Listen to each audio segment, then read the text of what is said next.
She walks into a room and the air changes. Hips that broke the internet before the internet even existed. A voice that made empires fall in love. And eyes. Eyes that hold 1,000 secrets. This isn't just a pop star, this is Shakira. And trust me, you don't know half her story. Before we dive deep, hit that subscribe button and turn on the bell. We go raw, real, and deeper than anyone else.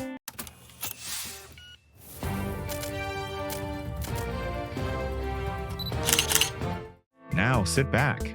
This one's about to get wild. She was born as Shakira Isabel Mebarak Ripoll in Barranquilla, Colombia. A coastal city full of music, color, and contradiction. From the age of 5, her curls bounced with rhythm, and her steps had a sway you couldn't ignore. She didn't walk into a room, she danced through it. She wasn't just a child, she was a storm brewing. But behind the beauty, there was pain. At just 7 years old, her father went bankrupt. She watched him sell their furniture, their home essentials, even his beloved typewriter. That day broke something in her, and built something else. She wrote her first song, Tus gafas oscuras, Your Dark Glasses, a song for her father hiding his tears behind sunglasses. No music training, no fame, just raw emotion. She didn't cry. She created.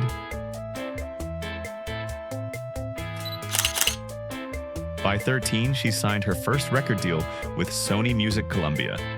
But the world didn't notice, not yet. Her debut albums Magia, 1990, and Peligro, 1993, were commercial failures. Too local, too Latin, too different. But she didn't give up. She studied English, trained her voice, redefined her sound.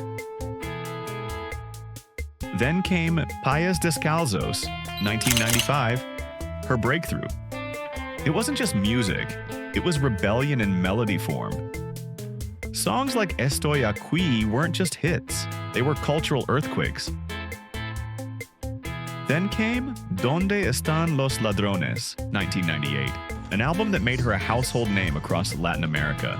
Produced by Emilio Estefan, this album was poetic, political, personal. Shakira wasn't just singing love songs, she was telling stories, asking questions. But Latin fame wasn't enough. She wanted the world, so she taught herself English, literally. Read poetry, wrote lyrics, translated her own songs. She was obsessed with getting it right. Not just the words, but the feeling behind them. Then 2001 happened, laundry service. And with it, whenever, wherever. It wasn't just a song, it was an anthem. Her first English language album became a global hit. Underneath Your Clothes proved she wasn't a one-hit wonder. With hips that moved like poetry and lyrics that cut like truth, Shakira became a global icon overnight. Her image was powerful but always controlled. Every gaze, every move, every breath, calculated, not to please, to command. In 2005, she released Figación Oral, Volume 1 and Oral Fixation, Volume 2. A daring move. One album in Spanish, one in English. That's where La Tortura came in, featuring Alejandro Sanz. A boundary-pushing track that topped charts globally.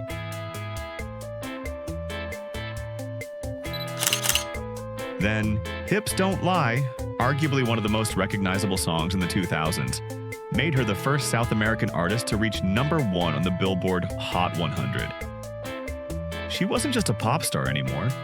She was a symbol.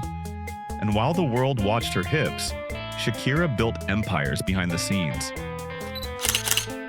She launched the Pies Descalzos Foundation to provide education for underprivileged children in Colombia.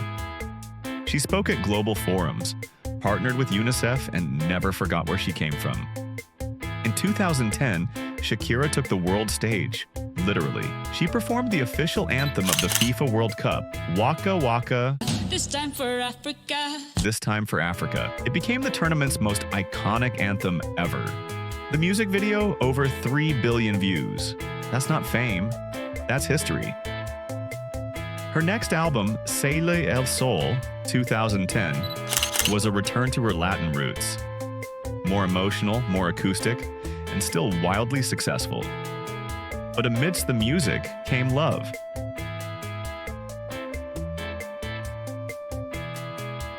She met Spanish footballer Gerard Piqué while filming the Waka Waka video. They became one of the most talked about couples on the planet. 2 kids, a decade of romance. And then it crumbled. Rumors of infidelity, media madness, a very public separation. But Shakira didn't air her pain. She released it. Monotonia and the BZRP music sessions became modern-day anthems of strength and fire. She poured her heartbreak into melody, and fans around the world felt every word. It wasn't about revenge, it was about power. She turned Betrayal into bangers and stayed graceful doing it. In 2020, she made history again, co-headlining the Super Bowl halftime show with Jennifer Lopez. 2 Latina powerhouses owning one of the biggest stages in the world. It was electric, cultural, legendary. Her latest album, Las Mujeres Ya No Lloran, 2024, translates to Women No Longer Cry. A manifesto, a statement, a chapter of healing and rebirth.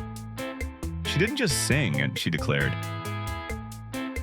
Today, Shakira speaks 5 languages, blends dozens of styles, and dances in a way that no one else can. She's been honored with Grammys, Latin Grammys, MTV Awards, and a star on the Hollywood Walk of Fame. But more than that, she's been part of our lives, our heartbreaks, our parties, our joy.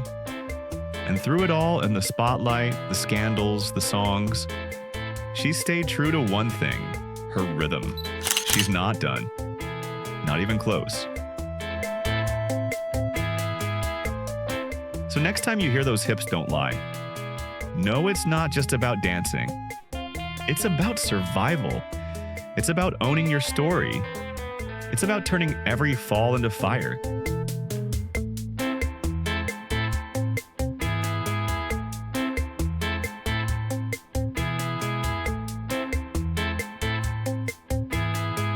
Hit that subscribe button, like the video, and turn on notifications because we bring you the legends, the icons, and the stories behind the stars, the way they deserve to be told. Bold, beautiful, unfiltered.